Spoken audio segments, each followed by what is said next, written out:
அனைவருக்கும் தாருவின் அன்பு வணக்கம். இப்ப நீங்க பாத்துட்டு இருக்கிறதெல்லாம் இத்தவன் கிளாஸ் டிராமாவோட கதாபாத்திரங்களின் பெயர்கள். ஃபர்ஸ்ட் 2 எபிசோட் பார்க்காதவங்களுக்கு அதோட வீடியோ லிங்க்ஸ் எல்லாம் இந்த டிஸ்கிரிப்ஷன்ல கொடுத்திருக்கேன். அது மட்டும் இல்லாம நம்ம சேனல் பிளேலிஸ்ட் இத்தவன் கிளாஸ் தமிழ் எக்ஸ்பிளனேஷன் இருக்கு. இப்ப வாங்க நம்ம இத்தவன் கிளாஸ் டிராமாவோட 3வது எபிசோட் பார்க்கலாம். இப்ப ஹீரோவோட ஹோட்டல் காமிக்கிறாங்க. அது ஒரு பப்பு மாதிரி, அங்க சரக்குலாம் கொடுப்பாங்க. அந்த ஹோட்டலுக்கு சமையல்காரங்களா ராணியும் சர்வரா சாக்கின்னு ஒரு ஆள் இருப்பாங்க. ஹீரோ, இந்த சாக்கி, ராணி இவங்க 3 பேரும் சேர்ந்துதான் இந்த ஹோட்டல நடத்திக்கிட்டு வந்துட்டு இருக்காங்க. இப்ப ஸ்கூல் காட்டுறாங்க. அங்க ஒரு பொண்ணு மத்த எல்லா பொண்ணுங்களும் சேர்ந்து ரொம்ப ரேகிங் பண்ணிக்கிட்டு இருக்காங்க. இப்பதான் இந்த சீரீஸோட ஒரு முக்கியமான கதாபாத்திரத்தை காட்டுறாங்க, ஜோ. இவ என்ன பண்றானா, அந்த எல்லாத்தையும் வீடியோ எடுத்து அவ இன்ஸ்டாகிராம்ல அப்லோட் பண்ணி விட்டுறா. பயங்கரமா அது ட்ரெண்டிங் ஆயிடுது. எல்லாருமே அந்த பசங்க எல்லாருமே திட்ட ஆரம்பிக்கிறாங்க, மக்கள்லாம் சேர்ந்து. இப்ப இவளோட கேரக்டர் காமிக்கிறாங்க. இவ எப்படின்னா பயங்கர திறமைசாலி. அவ இந்த சோசியல் மீடியா இன்ஃபுளுசர் மாதிரி, இந்த இன்ஸ்டாகிராம், பேஸ்புக்ல எல்லாம் மில்லியன்ஸ் கணக்குல ஃபாலோவர்ஸ் வச்சிருப்பாங்களா, அந்த மாதிரி ஒரு ஆள் அவ. அது மட்டும் இல்லாம அவள் நல்லா படிப்பா, நல்லா கேம்ஸ் விளையாடுவா, எல்லாத்துலயுமே அவள் டாப்பா இருப்பா. மியூசிக் வாசிப்பா, பெயிண்ட் அடிப்பா. அது மாதிரி அவள்கிட்ட இல்லாத திறமையே இருக்காது. அவகிட்ட எல்லா திறமைகளும் இருக்கும். ஆனா அவளுக்கு மனுஷங்கன்னா கொஞ்சம் ஆகாது. இப்ப இவ கூடயே ஒருத்தன் சுத்திக்கிட்டு இருப்பான். இவன் தான் ராகுல். இப்ப ஒரு வீடியோவை இவ இன்ஸ்டாகிராம்ல போட்டால ஒரு பொண்ணுக்கு எதிரா அந்த பொண்ணு ரொம்ப கொடுமைப்படுத்துது அப்படிங்கிற மாதிரி அந்த பொண்ணோட அம்மா இந்த பொண்ணு கிட்ட இப்ப சண்டை போடுறாங்க. எவ்வளவு தைரியம் இருந்தா என் பொண்ணு மானத்தை இப்ப நீ ஊருக்கே வீடியோ போட்டு காட்டுவ, உனக்கு எவ்வளவு தைரியம் இருக்குன்னு சொல்லிட்டு அப்படியே அரையிறாங்க பாருங்க. இவ அப்படியே சொல்றா, என்ன ராகுல் எல்லாத்தையும் எடுத்துட்டியா அப்படின்னு கேக்குறா. இவ பார்க்க சாதாரண ஆள் மாதிரி இருக்கும், இவ மூஞ்சி அப்பாவியா இருக்கும். ஆனா இவ பயங்கர கேடியான வேலைகள் பண்ணுவா. இப்ப இதெல்லாம் பார்த்துட்டு மறுபடியும் உங்க அம்மா அறைய வரும் பாருங்க. நடுவுல ஹீரோ தடுத்துருவாரு. உங்களுக்குள்ள என்ன நடக்குதுன்னு தெரியல, ஆனா இதெல்லாம் அடிச்சுக்காதீங்க அப்படிங்கிற மாதிரி இவர் சொல்றாரு பாருங்க. அந்த கேப்ல இந்த ஜோ அப்படி இந்த அம்மாவை அடிச்சிருவா. அவ பாட்டுக்கே அடிச்சுட்டு கூலா காருக்குள்ள ஏறிட்டு இருப்பா. அப்ப ஹீரோ அங்க இருந்து வந்துட்டு, என்ன நீ பாட்டுக்கே ஒரு ஆளை அடிச்சுட்டு நீ பாட்டுக்கே போற அப்படின்னு கேட்பாரு. அதுக்கு ஜோ சொல்லுவா, உங்களுக்கு தெரியாது, அவங்கதான் எங்க அப்பாவை கொலை பண்ணாங்க. அவ வயசான ஆளுங்கறனால நடிக்காம இருக்க முடியுமா அப்படிங்கிற மாதிரி சொல்லுவா பாருங்க. ஹீரோவும் விட்டுருவாரு. இவ காருக்குள்ள ஏறி உட்காந்துக்கிட்டு, ஏய் நான் பொய் சொன்னேனே அப்படிங்கிற மாதிரி சொல்லுவா பாருங்க. ஹீரோக்கு யாரு சாமி இவ, என்னது இது அப்படிங்கிற மாதிரி அவர் முழிப்பாரு. இப்ப ராய் நேரா ஹோட்டலுக்கு வராரு. ஒரே டென்ஷனா இருக்காரு பாருங்க. இந்த ராணி கேக்குறா, என்னது ஹோட்டலுக்கு யாருமே வரமாட்டேங்கிறாங்கனால கடுப்பா இருக்கேன் கேட்க முறை. அதெல்லாம் இல்ல, ஒரு பொண்ணு நீங்க பார்த்தேன், சம மோசமான பொண்ணா இருந்துச்சு அப்படிங்கிற மாதிரி ஹீரோ சொல்றாரு.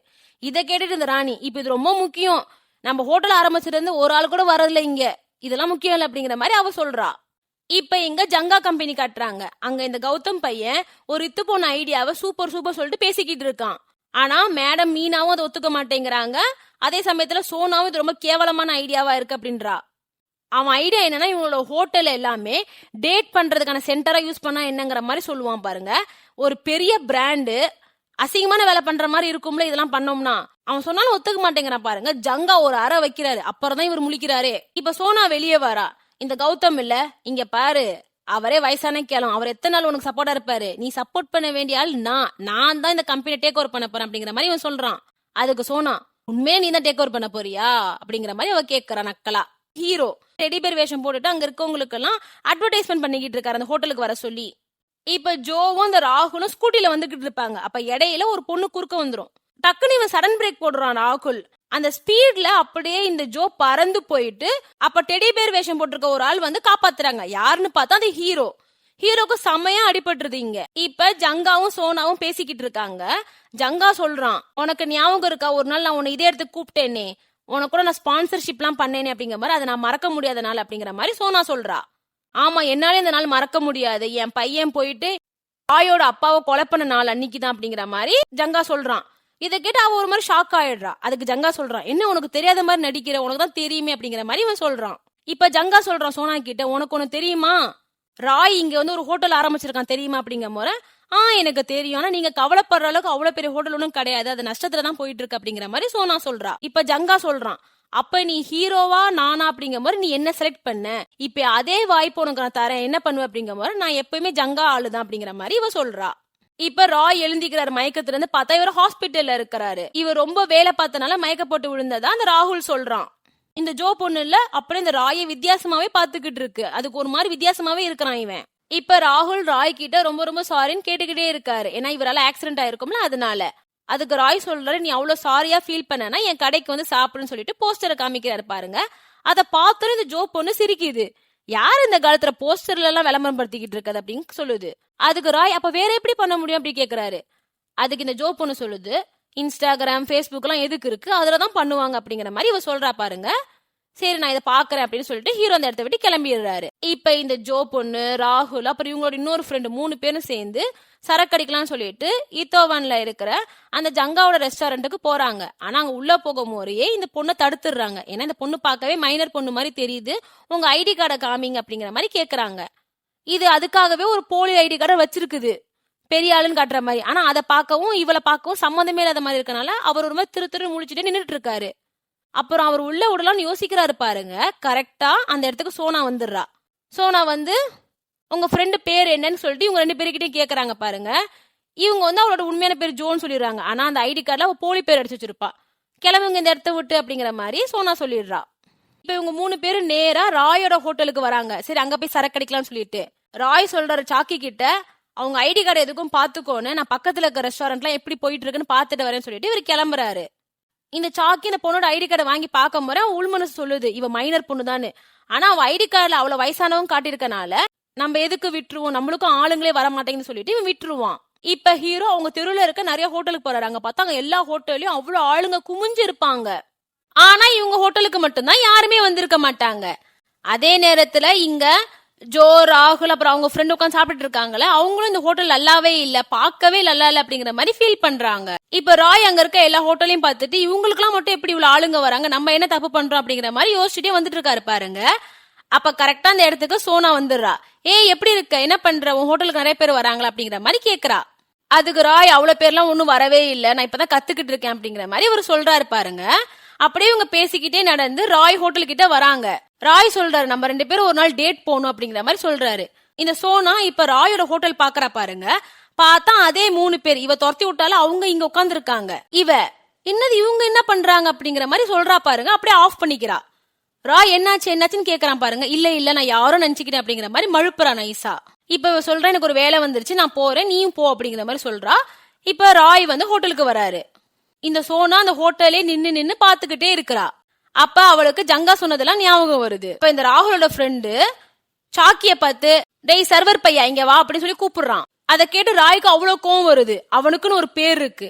அது மட்டும் இல்லாம உங்க டேபிள்ல ஒரு பெல் இருக்கு, உங்களுக்கு எது தேவைனாலும் இதுல அடிச்சீங்கன்னா அவங்க வர போறாங்க, எதுக்கு சர்வர் அது இதுன்னு கூப்பிடணும்னு சொல்லிட்டு அவன் கோவப்படுறான். ராகுல் வந்து மன்னிப்பு கேட்கறான். அவர் ரொம்ப போதையில இருக்காரு, அதனாலதான் அவர் அப்படி பண்ணிருக்காரு அப்படிங்கிற மாதிரி சொல்றான். ஆனா அந்த ஃப்ரெண்டு சும்மா இருக்க மாட்டேங்கிறான். சும்மா உரண்டு இழுத்துக்கிட்டே இருக்கிறான். ராய பார்த்து என்ன நீ அவ்வளவு பெரிய ஆளா அப்படிங்கிற மாதிரி சொல்லி அடிக்க வரான் பாருங்க. அப்ப நடுவுல சாக்கி புகுந்து சாக்கிக்கு அடி விழுந்துருது. இப்ப அவனுக்கு திடீர்னு ரவுடி ஃபார்முக்கு வந்துடுறான். அப்படியே போயிட்டு இந்த ஃப்ரெண்ட பொழந்து எடுத்துடுறான். ராகுலும் எவ்வளவு தடுக்க ட்ரை பண்றான், அவனாலையும் முடியல. இங்க நடக்கிற எல்லாத்தையுமே இந்த ஜோ பொண்ணு படம் பாக்குற மாதிரி பாத்துக்கிட்டு இருப்பா ரசிச்சு. அப்ப கரெக்டா அந்த இடத்துக்கு போலீஸ் வராங்க. இங்க நடந்ததெல்லாம் பாக்குறாங்க ஒரு மாதிரி. அப்ப ஹீரோ சொல்றாரு அதெல்லாம் ஒண்ணும் இல்ல, அவர் குடிச்சிட்டு கொஞ்சம் பிரச்சனை பண்ணாரு அப்படிதான் அப்படிங்கும் போற போலீஸ் சொல்றாங்க ஆக்சுவலா நாங்க வேற ஒண்ணுத்துக்கு வந்திருக்கோம், ஒரு மைனர் பொண்ணு இங்க சரக்கடிக்கிறத நாங்க கேள்விப்பட்டோம் அப்படிங்கிற மாதிரி சொல்றாங்க. அப்புறம் என்ன ஆகுது, இவங்க எல்லாரையும் போலீஸ் ஸ்டேஷனுக்கு கூட்டிட்டு போயிடுறாங்க. இது எல்லாத்தையுமே சோனா வெளிய நின்னு பாத்துக்கிட்டு தான் இருக்கா. அவ சொல்றா என்ன மன்னிச்சிரு நீ, நம்ம நெக்ஸ்ட் டைம் டேட் போலாம் அப்படிங்கிற மாதிரி இவ சொல்றா. இப்ப போலீஸ் சொல்றாங்க உங்க ஹோட்டல் 2 மாசத்துக்கு மூடி வைக்கணும், ஏன்னா நீங்க ஒரு மைனரை சரக்கடிக்க பர்மிஷன் கொடுத்தனால அப்படிங்கிற போற இந்த சாக்கி அப்படியே பொங்குறான் பயங்கரமா. ஆனா ஹீரோ சொல்லிடுறாரு உனக்கு தெரிஞ்சுதானே அவளை விட்ட, நீ போய் சொல்லாத, அந்த ஐடி கார்டை பார்க்கும் போது அது அவளது இல்லைன்னு உனக்கு தெரிஞ்சிச்சுதானே சொல்ல மாதிரி இவன் கம்முன்னு இருந்துடுறான். இதெல்லாம் கேட்டு இந்த ராகுல் பையனும் ரொம்ப கஷ்டமாகுது. ஏற்கனவே இவனுக்கு ஆக்சிடென்ட் பண்ணிருக்கும், இப்ப மறுபடியும் போயிட்டு இவன் ஹோட்டல் மூடுறதுக்கு நம்ம காரணமா ஆகிறோம் நினைக்கும் போது அவனும் ரொம்ப கஷ்டப்பட்டு போலீஸ் கிட்ட நாங்க தானே தப்பு பண்ணோம், எதுக்கு இப்படி பண்றீங்க அப்படிங்கிற மாதிரி கேக்குறான். அப்ப போலீஸ் சொல்றாரு நீயே மைனரு, நீங்க வந்ததே தப்பு அப்படிங்கிற மாதிரி சொல்றான் பாருங்க. ராய் சொல்லிடுறாரு நீ சின்ன பையன், நீ இதெல்லாம் கண்டுக்க வேணாம், நாங்க பாத்துக்கிறோம் அப்படிங்கிற மாதிரி இவன் சொல்றான். கரெக்டா அந்த இடத்துக்கு கௌதம் வந்துறான். ஏன்னா இந்த ராகுல் ஆக்சுவலா கௌதமோட தம்பி, அவனை கூட்டிட்டு போறதுக்காக அவன் வரான். அப்ப அந்த இடத்துல ராய பார்த்த கௌதமுக்கு அவ்வளோ இன்பம். டேய் நீ மறுபடியும் வந்துட்டியாடா இங்க, என்ன நீ ஜெயில இருந்தா ரிலீஸ் ஆயிட்டியா, ஊருக்குள்ள சுத்த ஆரம்பிச்சியா அப்படிங்கிற மாதிரி இவன் பேசுறான். அப்புறம் போலீஸ் கிட்ட சொல்றான் இவன் என் ஃப்ரெண்டு தான், இவனை விட்டுருங்க அப்படிங்கிற மாதிரி சொல்றான் பாருங்க. போலீஸ் சரி எந்த கேஸும் வேணாம் நீங்களாம் போய்க்கலாம் அப்படிங்கிற மாதிரி சொல்லும் போது இதெல்லாம் கேட்டு ராய் செம டென்ஷன் ஆகுறான். அவர் கத்த ஆரம்பிக்கிறாரு ஹலோ சார், உங்களுக்கு ஒண்ணு தெரியுமா, என்னோட கனவே ஒரு காலத்துல போலீஸ் ஆகணுங்கிறது தான். ஆனா நான் ஒரு டைம் கோவப்பட்டு என் வாழ்க்கையில நான் போலீஸே ஆக முடியாம போயிடுச்சு. ஆனா நீங்க இப்ப போலீஸா இருக்கீங்க, எவ்வளவு பெரிய பொறுப்புல இருக்கீங்க தெரியுமா, நீங்க வெளிப்படையா உண்மையா இருக்க வேண்டிய ஆள் நீங்க. அவன் ஏதோ சொன்னான்னு சொல்லிட்டு அப்படியே வாழாட்டுறீங்க, உங்களுக்கு கேவலமா இல்லையா? என்னோட இதை நான் பாத்துக்கிறேன், எனக்கு என்ன தண்டனை கிடைக்கணுமோ அதை கொடுங்க அப்படின்னு சொல்லிட்டு அவர் வெளியே வந்துடுறாரு. இப்ப அந்த ஜோ பொண்ணு பின்னாடியே வருது. அந்த ஜோ பொண்ணு ராய் கிட்ட சொல்லுது, பேசாம ஒத்துக்க வேண்டியதானே, அவர் தான் ஹெல்ப் பண்றேன்னு சொல்றாருல, அவ்வளவு பெரிய மனசு பண்றாருல, ரொம்ப ஓவரா தான் பண்றீங்க. உங்களுக்கு ஒண்ணு தெரியுமா, 2 மாசம் ஹோட்டல் மூடினா என்ன ஆகும், நீங்க இப்பதான் தொடங்குறீங்களே, இப்பயே உங்களுக்கு முட்டுக்கட்ட போட்டீங்கன்னா என்ன ஆகும் அப்படிங்கிற மாதிரி இவ கேக்குறா பாருங்க. அதுக்கு ராய் சொல்றாரு, என்னது அவனோட உதவியை நான் வாங்கிக்கணுமா, அதுக்கு நான் செத்தே போகலாம் அப்படிங்கிற மாதிரி இங்க ராய் சொல்லிட்டு இருக்காரு. அதுக்கு ஜோ பொண்ணு சொல்லுது, இந்த வெட்டி வீரெல்லாம் உங்களுக்கு ஒன்னும் குறைச்சி கிடையாது, ஏற்கனவே அந்த பார் ஓடியே ஆகணும், இப்ப 2 மாசம் பூட்டு போட்டீங்கன்னா என்ன ஆகும், உங்க பொழப்பு என்ன ஆகுறது அப்படிங்கிற மாதிரி ஜோ பொண்ணு சொல்லுது பாருங்க. அதுக்கு ராய், உனக்கு என்னன்னு தெரியாத விஷயத்துல நீ தலையிடாத அப்படிங்கிற மாதிரி சொல்றாரு. இந்த கடை தானே, போனா போகட்டும், நான் இன்னொரு கடை ஓபன் பண்ணிப்பேன் அப்படிங்கிற மாதிரி ஹீரோ சொல்றாரு. அப்ப அந்த இடத்துக்கு கரெக்டா கௌதம் வரான். நீ மாறவே இல்லடா, இன்னுமே உன் வெட்டி வீராப்புக்கு ஒன்னும் குறைச்சி கிடையாதுடா, இப்படியே வீரவசனம் பேசி பேசிதான் உன் வாழ்க்கை இழந்த, ஐயோ பாவமே, என்னால உனக்கு படிப்பும் போச்சு, என்னால நீ ஜெயில 3 வருஷம் இருந்த, அப்புறம் நீ நினைச்சிட்டு இருக்க என்னாலதான் உங்க அப்பா செத்து போனாருனா அது உண்மை கிடையாது ஓகேவா அப்படிங்கிற மாதிரி இவன் சொல்றான். ஆனா கிட்டக்க போயிட்டு நீ நினைக்கிற எல்லாமே உண்மைதான் அப்படிங்கிற மாதிரி ஹீரோவை இந்த இடத்துல பயங்கரமா கடுப்பேத்துறான் அந்த கௌதம். இதெல்லாம் அந்த பொண்ணு பாத்துக்கிட்டே நின்றுட்டு இருக்கு. இந்த கௌதம் பையனுக்கு அவ்வளவு குஷியா இருக்கு இவன் லைஃப் இப்படி நாசமா போனதை பார்த்து. இவன் ஒரு அனாதை, படிப்பறிவு இல்லாதவன், ஜெயிலுக்கு போனவன், இவன் வாழ்க்கையே இப்படி நாசமாயிடுச்சு என்னால அப்படிங்கிற மாதிரி சொல்லி சொல்லி சிரிக்கிறான். இன்னும் ஹீரோவை வேணே வெறுப்பேத்துறான். என்ன உனக்கு கோவம் வருதா, என்ன அடிக்கணுமா, உனக்கு ஏற்கனவே நீ அடிச்சிருக்க தானே, அடிவா அடிவா அப்படிங்கிற மாதிரி இவன் பேசிக்கிட்டே இருக்கான்.